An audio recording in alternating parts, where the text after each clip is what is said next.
Hi friends, ఎలా ఉన్నారు? నేనైతే చాలా బాగున్నానండి. మీరు కూడా బాగుండాలని మనస్ఫూర్తిగా కోరుకుంటున్నాను.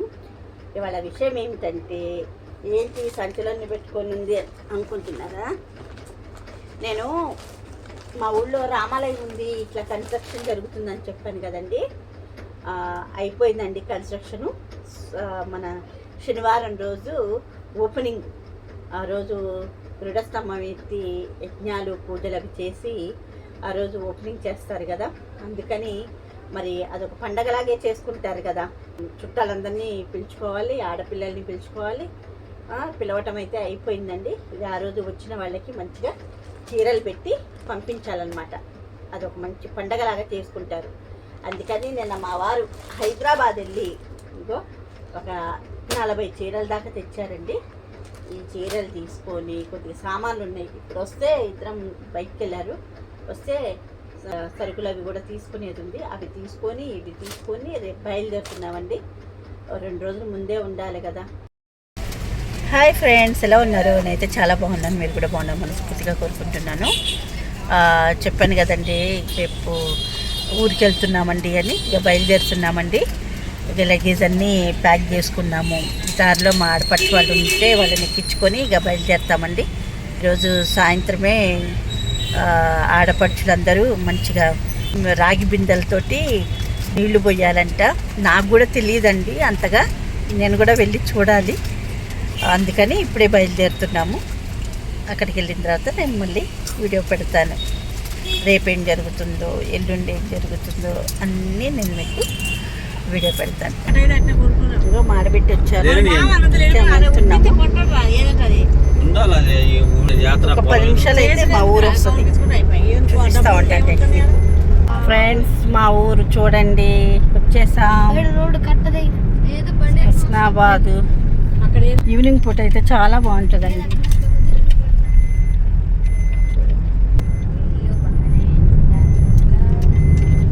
ఊళ్ళోకి వచ్చేసామండి. ఊరి నిండా మైకులు పెట్టారు. మంచిగా చాలా బాగా అలంకరించారండి ఊరిని. అలాగే పక్కన ఎవరిదో పెళ్ళి కూడా జరుగుతుంది ఫ్రెండ్స్. అందుకే నేను వాయిస్ ఓవర్ ఇస్తున్నాను. దిగుతున్నామండి ఇప్పుడే. ఇదే అండి మా ఇల్లు. మా ఆడపడుచులు ముందే వచ్చారు, ఉదయం పుట్టే వచ్చారు. మేము వచ్చేసరికల్లా మంచిగా రాగి బిందెలతోటి నీళ్లు పోయాలంటండి. మాకు ఆడపిల్లలు లేరు కాబట్టి ఆడపిల్లలు రాగి బిందెలు తీసుకురావటం ఆనవాయితంట. 2 బిందెలు తీసుకొచ్చారు. మా పెద్ద బాబుకి ఒకటి, చిన్న బాబుకి ఒకటి. ఆ బిందెలనే వాళ్ళు చాలా బాగా అలంకరిస్తున్నారండి. కంకణాలు కట్టి మామిడాకులు తీసుకెళ్ళేటప్పుడు పసుపు కుంకుమ వేసి అవి తీసుకొని వెళ్ళాలంటండి. ఈమెమో మా 3వ ఆడపడుచండి. నా పక్కన ఇటు పక్కన చూశారు కదా, ఆమె వచ్చేసి చిన్న ఆడపడుచు. చెప్పాను కదండి, ప్రతి వీడియోలో నేను చెప్తూనే ఉన్నాను, నాకు 5 ఆడపడుచులని. అలంకరించారండి, చాలా బాగా అలంకరించారు. చూడండి ఫ్రెండ్స్, ఎంత ముద్దుగా ఉన్నాయో, చాలా బాగున్నాయి. నాకు కూడా తెలియదండి ఈ విషయాలు. నేను అక్కడికి వెళ్ళిన తర్వాతనే తెలుసుకున్నాను చాలా వరకు.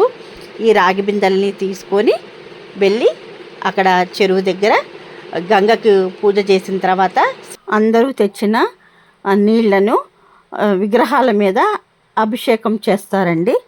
చెప్పే విషయాలలో ఏమైనా తప్పులుంటే క్షమించండి, ఎందుకంటే నాకు తెలియదండి. వాళ్ళు చెప్పిందే నేను మీకు చెప్తున్నాను. మా ఊర్లో ధ్వజస్తంభం వేస్తున్నారండి. చెప్పాను కదా, రామాలయం ఇట్లా కన్స్ట్రక్షన్ జరిగిందని. అది మనకి మొత్తం అయిపోయింది. రేపు వచ్చేసి ధ్వజస్తంభం వేస్తారనమాట. దానికి ముందు ఈ పూజా పునస్కారాలు ఉంటాయన్నమాట. మా ఆడపడిచి చూసారండి ఎంత బాగా అలంకరిస్తుందో. చాలా బాగా అలంకరించారు. మేమైతే అందరం మంచిగా చీరలు కట్టుకొని అందరం ఊరంతా ఒకేసారి బయలుదేరుతారండి. చాలా మంచిగా అనిపించింది నాకైతే. చూడండి, మా పక్కన అమ్మమ్మ వాళ్ళు అందరం కలిసి ఒకేసారి బయలుదేరామండి. ఎట్లయినా పల్లెటూరేనండి. అందరూ ఒక యూనిటీగా ఉంటారు, అందరూ ఒకేలా తయారవుతారు. ఏది చేసుకున్నా కూడా అందరు కలిపి చేసుకుంటారండి. అక్కడ అంత యూనిటీ ఉంటుందన్నమాట. మన సిటీలో అయితే మన పక్కన ఉన్న ఇంట్లో ఏం జరుగుతుందో కూడా మనకే తెలియనట్టు ఉంటుంది. అలా చూడండి, అందరు రాగి బిందెలు తీసుకొని ఎంత బాగా బయలుదేరారో. చాలా బాగుంది కదండి. ఇక స్వామివారు బయలుదేరారండి. అప్పటికే మా బజార్లోకి వచ్చేసారు.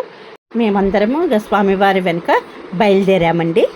కొన్ని విషయాలు తెలియని ఉంటాయండి. అట్లా నేను ఎప్పుడు చూడలేదండి. నిజం చెప్పాలంటే నాకు చాలా బాగా అనిపించింది. అందరూ డ్యాన్సులు, పాటలు, అసలు ఎంత సందడిగా ఉందంటే నాకు చాలా బాగా నచ్చిందండి. చూడండి, పెద్దోళ్ళు, చిన్నోళ్ళు, ముసలోళ్ళు అందరూ ఉన్నారు. చూడండి ఎంత కలర్ఫుల్గా, ఎంత బాగా అందరూ డ్యాన్సులు వేస్తున్నారు, పిల్లలు, పెద్దలు.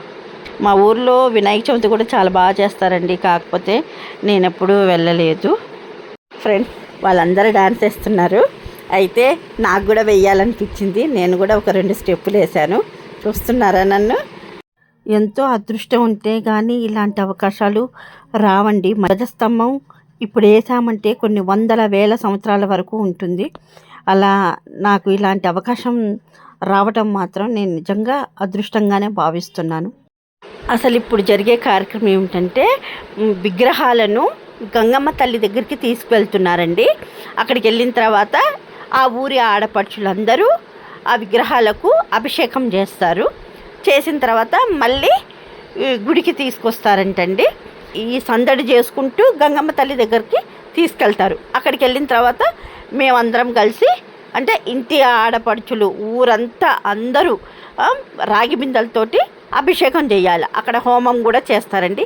అదే ఇప్పుడు జరుగుతున్న కార్యక్రమం. పాటలు పాడుకుంటూ డ్యాన్సులు వేసుకుంటూ ఎట్టకేలకి మా ఊరి చెరువు దగ్గరకు వచ్చామండి. ఇక ఇప్పుడు జరిగే కార్యక్రమం మంచిగా చూడండి ఫ్రెండ్స్. నేను కూడా ఆత్రంగా వింటున్నాను, చూస్తున్నాను. అమ్మ ఆడవాళ్ళు మీరు తొందరపడి ఇప్పుడే ముంచొద్దు. విగ్రహాల డాక్టర్ రావాలి లోపలికి. ఇట్లా మా పక్క జరగండి, పక్క జరగండి. విగ్రహాల డాక్టర్ రావాలి, పక్క జరగండి.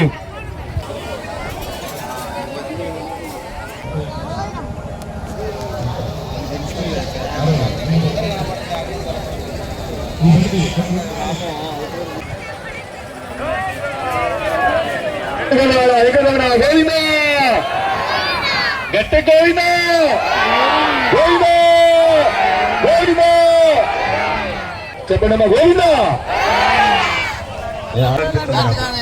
గోవిందా, గోవిందా, గోవిందా, గోవిందా. ఆగండి. మీరెవరు? మగవాళ్ళు డాక్టర్ పైకి ఎక్కుతూ మా అయ్యగారు 4 ఉన్నారు. డాక్టర్ పైన మా అయ్యగారు 4 నీళ్లు వస్తారు, మీరు అందించాలమ్మా. మిగతా వాళ్ళు గ్రామస్తులు ఎవరే ఎక్కుతూ ఏదో లేదు. మీ అందరూ నీళ్లు పోసినాక మీరు ఆచేద్దాం. తొందర లేదు. ఆడవాళ్ళ తర్వాత మగవాళ్ళు 3 బిందెలు, ఆడవాళ్ళు 9 బిందెలు. ఫస్ట్ మగవాళ్ళు మొదటిగా మగవాళ్ళు నీళ్లు ఆగండి. మగవాళ్ళు ఆగాలి, ఆడవాళ్ళతో నీళ్లు పోయాలి, ఆడవాళ్ళు మాత్రం నీళ్లు పోయాలి. జాగ్రత్త, జాగ్రత్త. ముళ్ళు ఉంటాయి, జాగ్రత్త, జాగ్రత్త. రాళ్ళు ముళ్ళు ఉన్నాయి, జాగ్రత్త. చిన్నగా మీరు పోయాలి నీళ్లు. జై శ్రీరామ్ అనుకుంటే పోయాలి నీళ్లు. జగన్నాథ అదే నిజంగా చెప్తున్నా.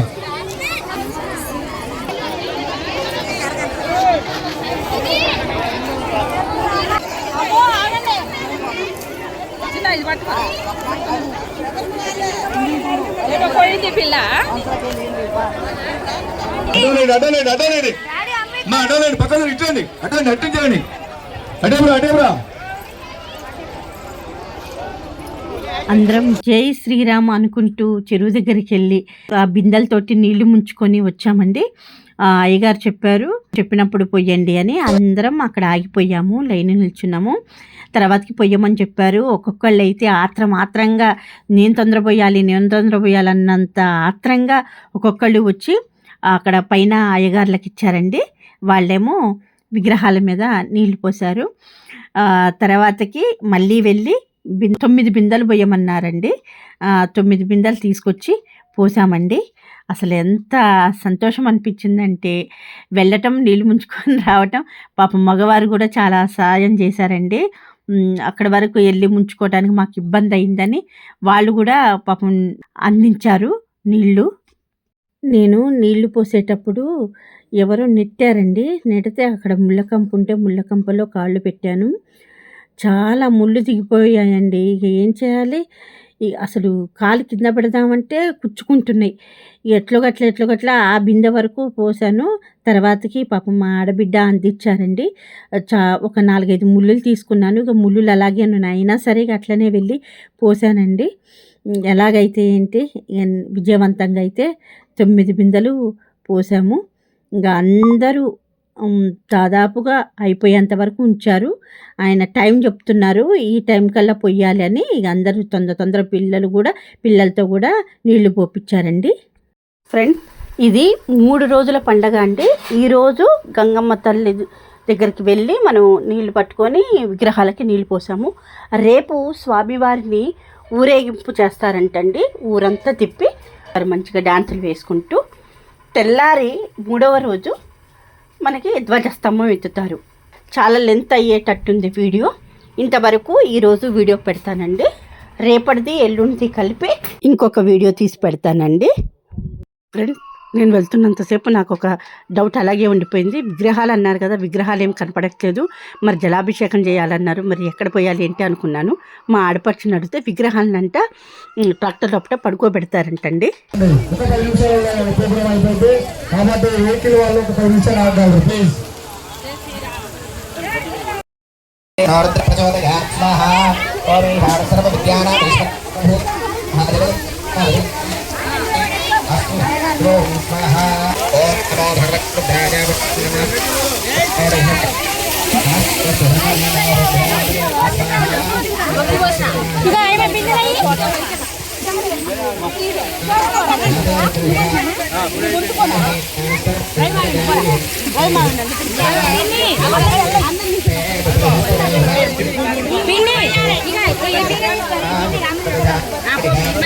అమ్మమ్మకి ఇస్తే భాస్కర్ వాళ్ళకి ఇచ్చింది ఒక బిందె.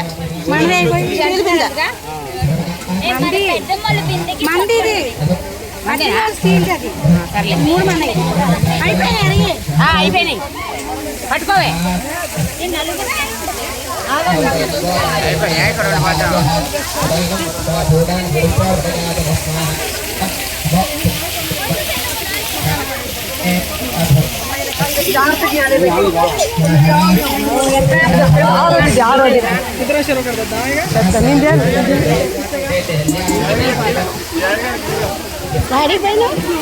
పోసిన మా నీళ్ళు పోసిన